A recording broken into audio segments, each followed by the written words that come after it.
Welcome back to my channel. मैं हूं खैरुल नाम। तो आज स्टार्ट कर रहे हैं दरक्षा हिस्सा 2 का छठा सबक, जो कि मजमून है और वो है ग्लोबल वार्मिंग। ठीक है, और आज की वीडियो में मारूदी सवालात यानी VVIU ऑब्जेक्टिव क्वेश्चन देखेंगे। इसी तरह सब्जेक्टिव जितना भी क्वेश्चन है, शॉर्ट हो चाहे लॉन्ग है, सब कुछ एक ही वीडियो में कवर करेंगे। ठीक है, तो वीडियो को ध्यान से गौर से सुनिएगा ताकि आपको सुनकर भी याद हो जाए। ठीक है, तो चलिए शुरू करते हैं। पहला सवाल है ऑब्जेक्टिव का, ग्लोबल वार्मिंग कैसा मसला है। ठीक है, ग्लोबल वार्मिंग कैसा मसला है। ठीक है, याद रखिएगा, ग्लोबल वार्मिंग जो है संगीन मसला है। ठीक है, ग्लोबल वार्मिंग संगीन मसला है। सी बिल्कुल राइट आंसर है। ठीक है, चलिए मैं बार बार पढ़ूंगा ताकि आपको याद हो जाए। ठीक है, सुन सुनकर। अगले, कार्बन डाइऑक्साइड गैस में कितना इजाफा हुआ। ठीक है, कार्बन डाइऑक्साइड गैस में कितना इजाफा हुआ। ठीक है, चलिए इसमें जो है साथियों 31% इजाफा हुआ। ए में 21, बी में है 31, सी में है 14, इसी तरह डी में है 11। तो इसका बिल्कुल जो राइट आंसर है बी, बिल्कुल राइट आंसर है। ठीक है, बी बिल्कुल राइट आंसर है। 31% जो है गैस इजाफा हुआ कार्बन डाइऑक्साइड गैस में। ठीक है, चलिए अगला साथियों, ज़मीन का दर्जे हरारत यानी टेम्परेचर पिछले 100 वर्षों में कितना बढ़ गया। ठीक है, अभी की बात कर रहे हैं। तो ए में है -45 सेल्सियस, बी में है -55 सेल्सियस, इसी तरह सी में है -65 सेल्सियस और डी में है -75 सेल्सियस। तो साथियों इसका बिल्कुल जो राइट आंसर है 75 सेल्सियस। क्या है, 75 सेल्सियस जो है बढ़ गया। ठीक है, -75, डी बिल्कुल राइट आंसर है। ठीक है, चलिए बहुत ही आसान जबान में पढ़ा रहा हूँ। ठीक है, अगला साथियों, बाल विज्ञान कांग्रेस 2008 ईस्वी में भारत के किस शहर में मुनाकिद हुआ था, प्रोग्राम हुआ था, कॉन्फ्रेंस हुआ था। ए में है पूना, बी में है शिमला, सी में है दीमापुर, डी में है विशाखापट्टनम। इसका जो साथियों बिल्कुल राइट आंसर है सी, बिल्कुल दीमापुर में। ठीक है, अगला है क्यूटी में। ठीक है, ग्लोबल वार्मिंग पर कॉन्फ्रेंस कब हुई थी। ठीक है, और एक कॉन्फ्रेंस हुई थी, कब हुई थी। ए में 2007, बी में 2006, सी में 2005, डी में 2003। इसका जो साथियों बिल्कुल राइट जो आंसर है साथियों 2007 ईस्वी में। ठीक है, ए बिल्कुल राइट आंसर है। ठीक है, अगला है निज़ाम शमसी में ज़मीन की हैसियत क्या है। ठीक है, क्या है, तो क्या है, सैयारा, प्लेनेट है। ठीक है, ए बिल्कुल राइट आंसर है। ठीक है, चलिए अगला है जो कि लास्ट है इस सबक में। बता दूं ज़्यादा ऑब्जेक्टिव नहीं है, ऑब्जेक्टिव टाइप का फिर आपको सब्जेक्टिव क्वेश्चन भी देखने को मिलेगा शॉर्ट में। ठीक है, ग्लोबल वार्मिंग कॉन्फ्रेंस में कौन मशहूर साइंसदान शरीक हुए यानी मेहमान खुसूसी थे। ठीक है, ए में अब्दुल कदीर, बी में चंद्रशेखर और सी है APJ अब्दुल कलाम, डी है इनमें से कोई नहीं। इसका बिल्कुल जो साथियों राइट आंसर है APJ अब्दुल कलाम, जो कि राइट आंसर है सी है। ठीक है, यहाँ तक आई होप कि आपका ऑब्जेक्टिव सब कुछ क्लियर हो गया होगा। चलिए अब सब्जेक्टिव टाइप का पहले मुख्तसर सवालात और जवाबात देखेंगे, जो कि आपको एग्ज़ाम में 2 नंबर का देखने को मिलेगा। उसके बाद तवील सवालात और जवाबात देखेंगे यानी कि लॉन्ग। सब कुछ एक ही वीडियो में क्लियर है। तो शुरू करते हैं सवालात और जवाबात। ठीक है, पहला सवाल है साथियों, ज़मीन सभी जानदारों के लिए मुनासिब है गैर मुनासिब। ऐसे तो ज़मीन सभी जानदारों के लिए बहुत मुनासिब है। ठीक है, साथ याद रखिएगा, ज़मीन सभी जानदारों के लिए बहुत मुनासिब है। दूसरे सैयारों का माहौल, पौधे दूसरे जानवरों के लिए ठीक नहीं। ठीक है, दूसरे जो प्लानिट है तो पेड़ पौधों के लिए ठीक नहीं, जानवरों के लिए ठीक नहीं, क्योंकि ये बहुत गर्म भी है और ठंड भी है। ठीक है, याद रखिएगा 2 नंबर का। अगला ग्लोबल वार्मिंग कैसा मसला है। ठीक है, शॉर्ट पूछा गया तो आपको शॉर्ट में आंसर भी देना। ठीक है, ग्लोबल वार्मिंग संगीन मसला है। ठीक है, आपको ये जो है ऑब्जेक्टिव में याद हो गया होगा। अगला है ग्लोबल वार्मिंग क्या है, देखिएगा, ग्रीन गैसों की वजह से पूरी दुनिया में ज़मीन की सतह पर दिन ब दिन दर्जे हरारत यानी कि टेम्परेचर बढ़ रहा है, यानी कि टेम्परेचर का बढ़ना, दर्जे हरारत का बढ़ना ग्लोबल वार्मिंग है। ठीक है, इफेक्ट्स ऑफ ग्लोबल वार्मिंग, यही जो है effects of global warming English में कहते हैं। ठीक है, अगला है, ठीक है, ग्लोबल वार्मिंग गैसों में कौन कौन गैस है। ठीक है, देखिए कौन कौन है, जवाब है कार्बन डाइऑक्साइड है जिसको CO2 कहते हैं। CO2 यानी केमिस्ट्री लैंग्वेज में, केमिस्ट लैंग्वेज में तो ऐसा लिखा जाएगा। ठीक है, सबस्क्रिप्ट में तो टाइपिंग में हुआ नहीं। ठीक है, आप याद रखिएगा। इसी तरह SH4 जो कि ऐसा लिखा जाएगा SH4, यहाँ पर 4 लगेगा।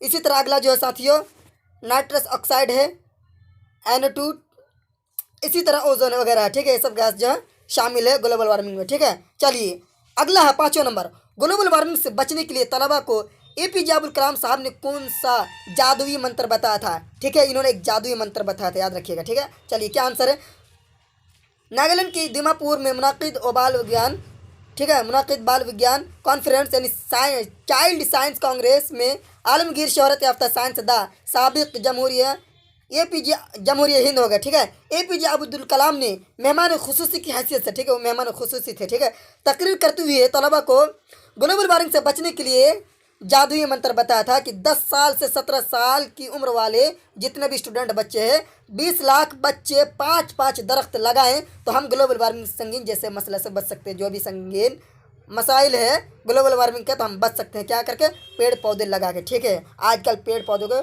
काटा जा रहा है, ठीक है।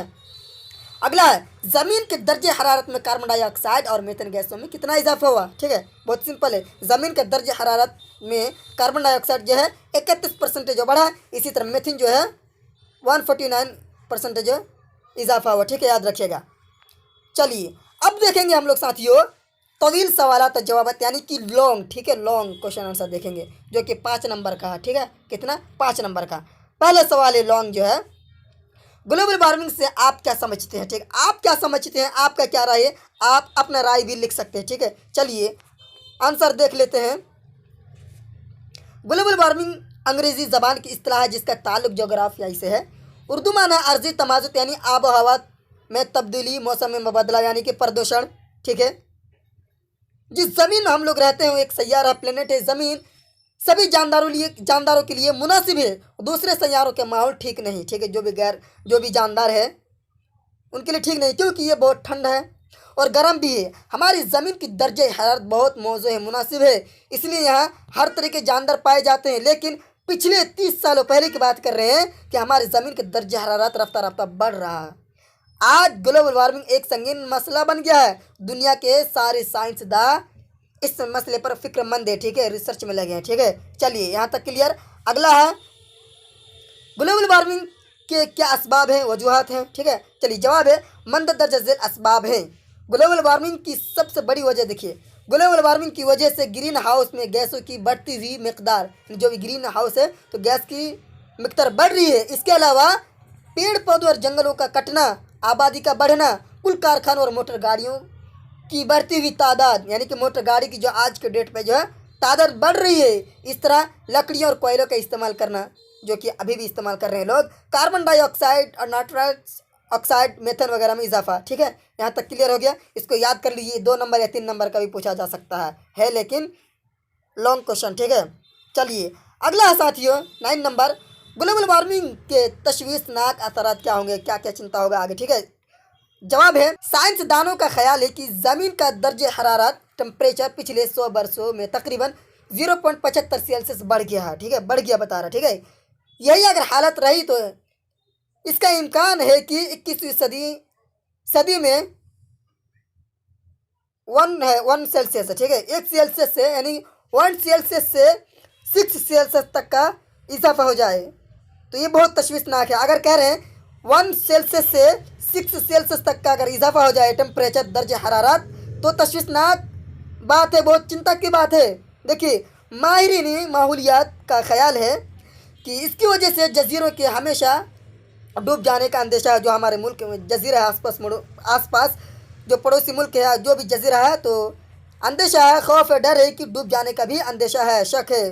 पड़ोसी मुल्क बांग्लादेश का कुछ हिस्सा, हमारे देश भारत के कुछ दक्षिणी साहिली इलाके, मालदीव वगैरह भी डूब सकते हैं। जो भी हमारे आसपास पड़ोसी मुल्क है वो भी डूबने का आसार है, ठीक है। चलिए 10 नंबर का, ठीक है, ये 10 नंबर होगा जो कि बहुत ही इंपॉर्टेंट है। ग्लोबल वार्मिंग से बचने के लिए क्या इकदाम उठाए जा सकते हैं, ठीक है, क्या क्या इकदाम उठाए जा सकते हैं, ये भी आप अपने लैंग्वेज में भी बता सकते हैं, ठीक है। ग्लोबल वार्मिंग से बचने के लिए मंद दर्जा झेल इकदाम उठाए जा सकते हैं, ठीक है। देखिए क्या क्या, पहली बात तादाद को कम करना होगा, ठीक है, ज़्यादा से ज़्यादा पेड़ पौधे लगाना, जंगलों की कटाई को रोकना, जो भी जंगल वगैरह कट रहा है उसको रोकना पड़ेगा, धुआं वालों गाड़ियों और फैक्ट्री पर रोक लगाना होगा, ठीक है। घरों में कोयला लकड़ियों को ना जलाना, ठीक है। अक्सर अभी भी घरों में लकड़ियों से खाना बनाया जा रहा है, कोयलों से सहारा से लोग काम ले रहे हैं, तो इन सबको क्या करना पड़ेगा साथियों, रोकना पड़ेगा। ठीक है, अगर हम इन सब बातों पर अमल करेंगे, ध्यान रखते हुए काम करेंगे, तो ग्लोबल वार्मिंग से बच सकते हैं। ठीक है, जो प्रदूषण है, पोल्यूशन है, हम क्या हो सकते हैं, बच सकते हैं। तो इन सब बातों का हमें ध्यान रखना होगा साथियों। आप अपने लैंग्वेज में भी बता सकते हैं। ठीक है, तो साथियों आज के चैप्टर में जो भी कुछ पढ़े हैं, आई होप कि आप सबका क्लियर हो गया होगा। ठीक है, अगर आपको किसी भी प्रकार के कोई भी डाउट हो तो आप कमेंट बॉक्स में बिंदास कमेंट कर सकते हैं। ठीक है, इसी तरह अगर आप पीडीएफ चाहते हैं, जो भी कुछ आज पढ़ाया हूँ याद करने के लिए, अगर आप पीडीएफ चाहते हैं तो फटाफट पहली बात चैनल को सब्सक्राइब तो कर ही लीजिए।